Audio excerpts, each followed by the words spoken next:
It's another Thunder Thursday on News OK Live. I'm Mike Sherman, sports editor of the Oklahoman, here with Darnell Mayberry, joining us from abroad, meaning, in this case, not here at the Oklahoman studios, columnist Jenny Carlson, beat writers Anthony Slater and Eric Horn. Guys, this is the buy and or sell episode of Thunder Thursday. Darnell came up with the idea. It's an original, right? Yeah. I'm counting on you. Yeah, let's call it that. I say something and you tell me whether you're buying or selling. Let's get right into it. How about the recent defense? Buy or sell, Jenny? This team has learned something and learned how to play defense. Well, I'll buy, but hey, I'm getting that feedback again, guys, if you can help me out in the control room. I'll buy, but, we've seen it all along this season, right? I mean, we've seen them have bad stretches, seem to get their wits about them and start to play much better defense, and then they lose that focus again. So would I like to believe that they'll continue to play defense this way the rest of the regular season and into the playoffs? Sure. But let's let it play out a little bit longer. So yeah, I'll buy, but it's with a slight trepidation. I'd rather buy on sale if I could. Darnell, we're not selling anything discount. Buy or sell. This team has figured out defense. I'm going to sell it. They had an okay game at Indiana, but they still gave up like 111 points. Paul George scores 45 points. That's not the type of defensive effort you need. They squeaked out a close win, which was good to see against Indiana and against Houston, but they're still giving up more than 100 points. Their field goal percentage defense is getting better, but you're starting to see some of the same issues, even though that they've won 5 in a row. So those are the things that I look at more than wins and losses. Anthony, buy or sell? Buy. Enes Kanter's playing better defense, which is allowing him to play more, which is helping their offense, which is helping their team. With him playing better, with the other guys talking more, you can just tell when you sit courtside, they're just talking more. They're more energized. Look, I don't think they're going to be the Spurs. I don't think they're the best defensive team in the league. I think Serge Ibaka has some athletic problems right now, some energy problems that I don't think he may ever solve again. So I don't think they'll be the defense we've always thought they potentially could be, but I think they're good enough to make things interesting in the playoffs now if they keep playing this way. 2 buys and a sell. Eric, settle this for us. I kind of got like a down payment down on them. I don't know if I'm like a full in buy. I said after last week I wanted to see 2 solid weeks of defense from them. And I think at the end of this week with the Spurs, we'll get the full buy from me. So I'm definitely leaning towards buy. They put together some good stretches of defense against some good teams, and the Spurs game will kind of be a culmination of the defensive bounce back by them, since Russell Westbrook had that big blown assignment in the last Spurs game that really spurted the Spurs onto that win. So if they play good defense this weekend on Saturday, then I'm full on buy. I'm going to put it down 2 buys, a sell, and a layaway. Yeah. Okay, I think Eric, I might be on the layaway plan with Eric. We'll see. Eric, we're going to start with you on this next question. The Thunder players have campaigned for Enes Kanter for 6 man harder than Chris Christie has campaigned for Donald Trump. Are you buying Enes Kanter 6 man of the year or selling? I'll go ahead and buy. As Anthony pointed out, I think that the defense is the thing that's really gonna push Enes Kanter into serious discussion for the 6 man of the year. People have been banging on Enes Kanter's defense since he got into the league, and he's shown legitimate improvement. The team has talked about his improvement in the past few weeks. Steven Adams talked about from the beginning of the season to now. It's just been like a drastic difference in Kanter's defense, and we knew he was going to produce. And this past 5 or 6 game stretch, he's really had some of his best basketball as a Thunder player. So with guys like Iguodala for Golden State getting hurt, I really think that Enes Kanter is a legit candidate. I mean, he should be one of the top 2 guys for the award. He's got your buy. How about Anthony's? Sell. I don't know. I think there's just too many better candidates. And I think my biggest thing with it is I just don't think he'll get the votes because I don't think the reputation's there. I think people see the stats and they immediately, with Enes Kanter, think empty stats. So is it going to be an Andre Iguodala because what the Warriors have done? Maybe. Jeremy Lin's been getting a lot of buzz lately. He had 29 in a win over the Spurs recently. Will Barton's got big numbers, although his team's not good. I just think there's other candidates, and people will be looking to vote for other candidates because of Enes Kanter's reputation as an empty stats guy. Yeah, Jenny, Will Barton's really a household name. How about you? Buy or sell Enes Kanter? Well, the problem is Enes Kanter's a household name, but the household name to a lot of these voters is that, hey, he may put up numbers, but they don't matter. You had your turn. Now on to Jenny. Wow. I wasn't ready to strike down EC or AC. What the heck? I'll sell, and here's why. I think he's probably as legit a candidate as there is out there. But my thing is that I think a lot of voters might benefit by seeing how the Thunder uses him in the playoffs. Seeing a more steady diet of Thunder games in a playoff situation, I think might tell people just how the Thunder's using him. You got to admit, we have voters on our staff, and you're following your team and you're doing your thing, and most voters are very focused on the team they cover, and that's how it should be. And so they're only catching a Thunder game here and there. Maybe they're impressed that night by Kanter or anybody else for awards, maybe not. But if the Thunder gets in the playoffs, makes a run, has some games where he's playing with the first unit, maybe down the stretch of some games. Playing more in important situations, making big baskets at times they need him. I think that would help. So maybe it's a year away for Enes Kanter. So I'm going to sell for now. Darnell, Let's go ahead.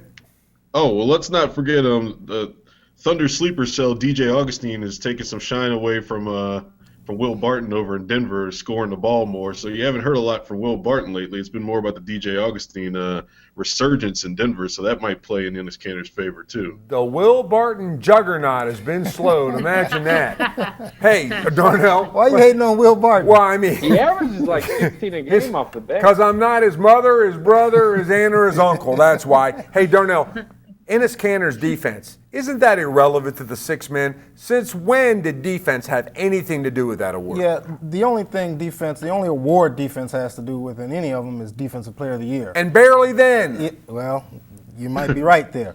But I do agree that with Slater that there's so many voters out there that just have this negative perception of Enes Kanter, and most of it is because of his defense. Everyone knows he can score inside. Everyone knows that he's a monster on the glass.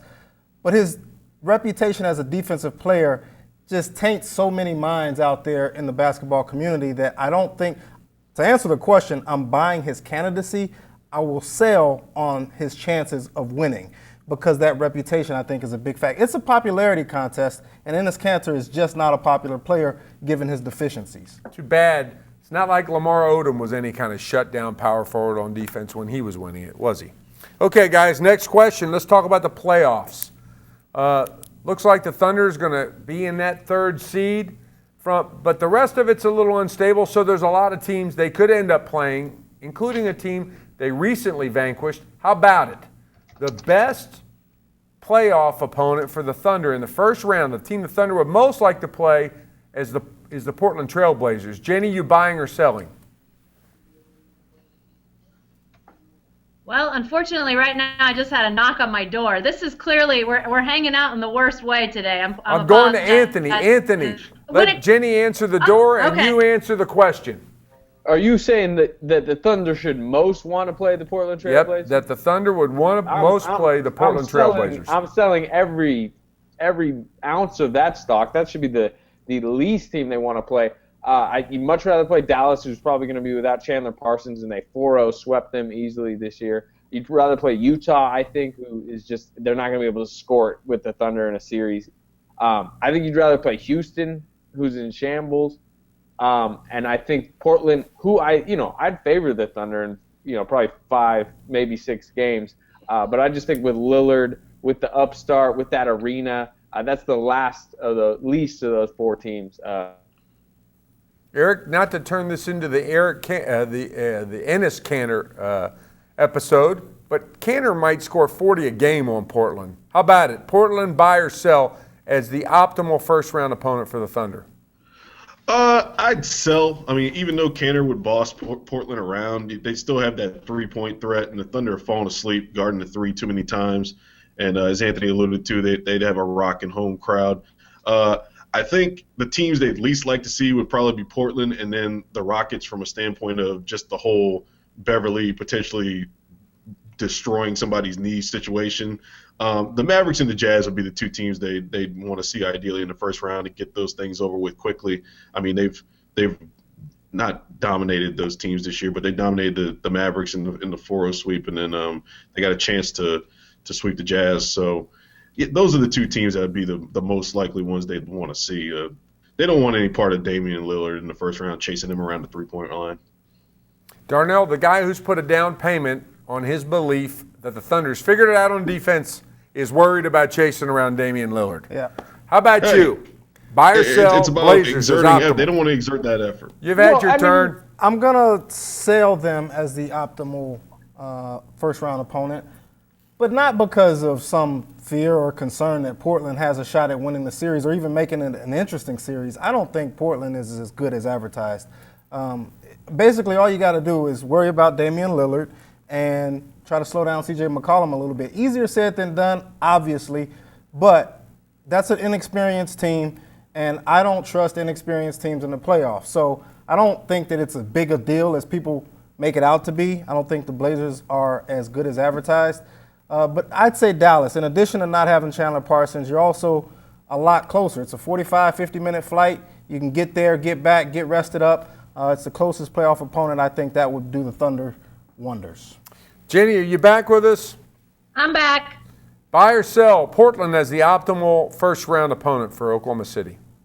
Total sell. I a lot of what the guys have said. I think the point about the environment in Portland, I think that's maybe an underappreciated one. I mean, obviously the Thunder's played in rough road environments, so that's not without precedent for them. But you get something going the wrong way. We saw what Lillard did a few years ago in the playoffs and just, caught fire beyond what we even saw this year. I mean, I think that's a dangerous situation. And I think there are teams that when it comes to teams like Dallas, Memphis, I think somebody mentioned Utah. I mean, I don't know how that bottom four is going to shake out, but I think there are a lot better options, a lot less sort of worrisome unknowns out there in that group that you'd probably see the Thunder more liking to play.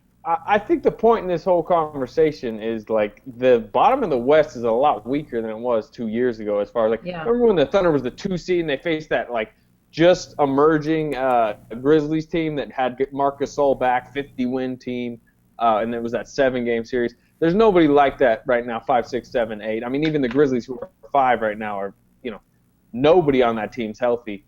So the top of the West, the Spurs and the Warriors are as daunting as ever. But that first-round series to me seems like a walk for the Thunder and the Clippers and the Warriors and the Spurs into the second round. Thunder in 5 at most. Sounds kind of optimal. Against anyone. Rockets, Blazers, Mavs, or Jazz. Thunder in 5. The first round at most for the Thunder really does seem optimal, but the problem is just what the second round and third round will be. Which brings us to our next question. Okay. For a long time, it's been thought of that the Spurs would be the team of choice. If they had to choose between those two vaunted West contenders, West elite, the Spurs would be the first choice of the Thunder. Better chance of beating the Spurs in the second round than they would the Warriors. You buy or sell that proposition? Let's start with Eric. I buy it, but not as much as what we previously thought in the beginning of the season. We've seen the Thunder play the Warriors close. I mean, in 3 games this year, and basically if they don't commit turnovers in 2 of those games, they win the game. And definitely the one here where Steph Curry hit that big shot.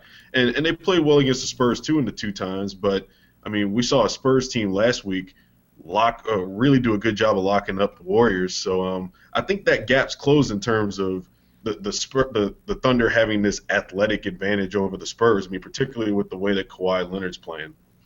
Darnell, buy or sell? Spurs are the optimal second round opponent for the Thunder?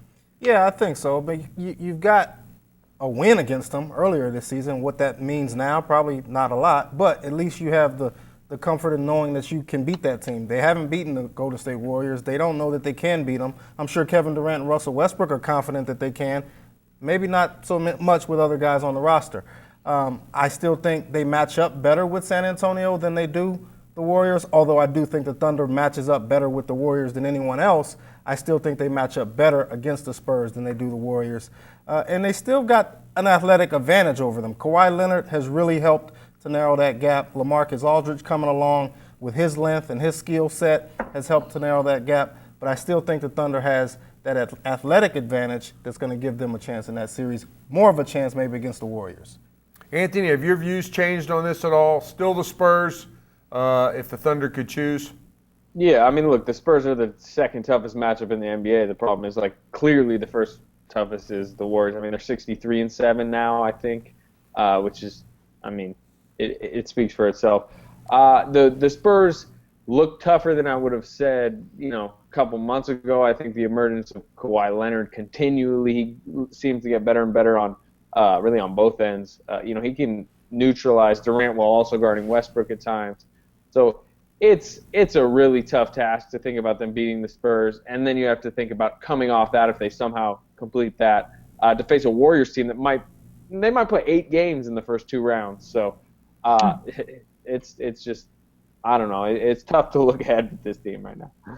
Jenny, this is the choice of 2 not good options for the Thunder.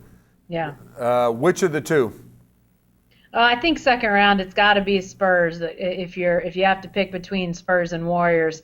If you're the Thunder, you almost wonder if you. And I think what Darnell said before, and Anthony probably as well. Talking about how weak the lower half of the Western Conference is.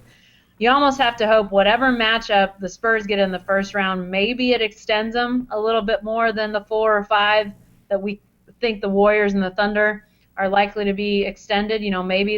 Maybe it's the Rockets, or I don't know. Maybe or Portland. Maybe Portland is able to extend the Spurs and get hot and take them to 6 games or something. Maybe that sort of changes the dynamic of having those guys who are a little older-legged, as they say, maybe then they come into that series. The Thunder could maybe steal one early, and then who knows? Maybe that turns the tide.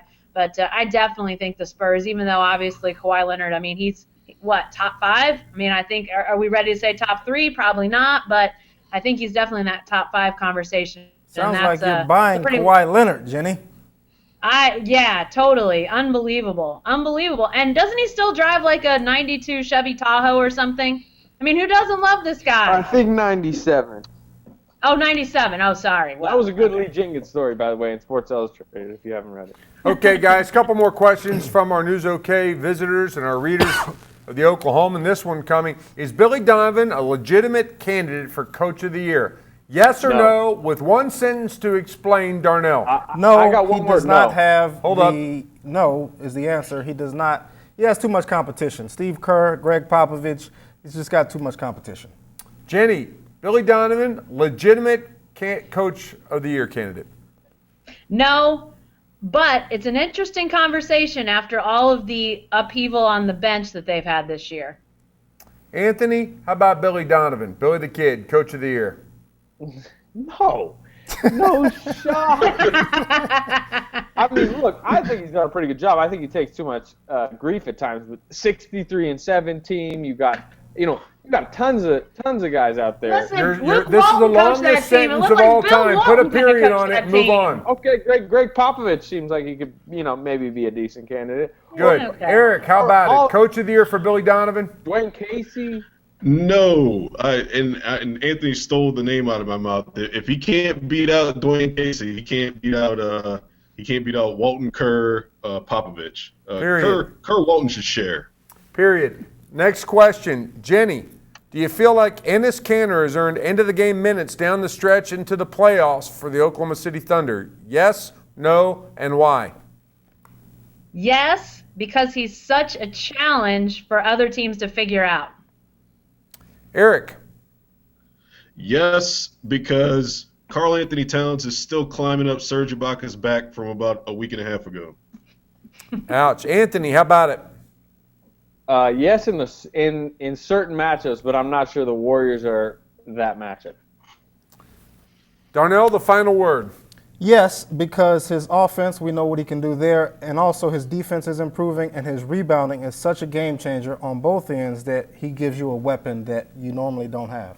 That could change the game, making things interesting around here. That's all for this edition of Thunder Thursday, but you can stay with the best coverage team anywhere, every day at News OK and every morning in the Oklahoman.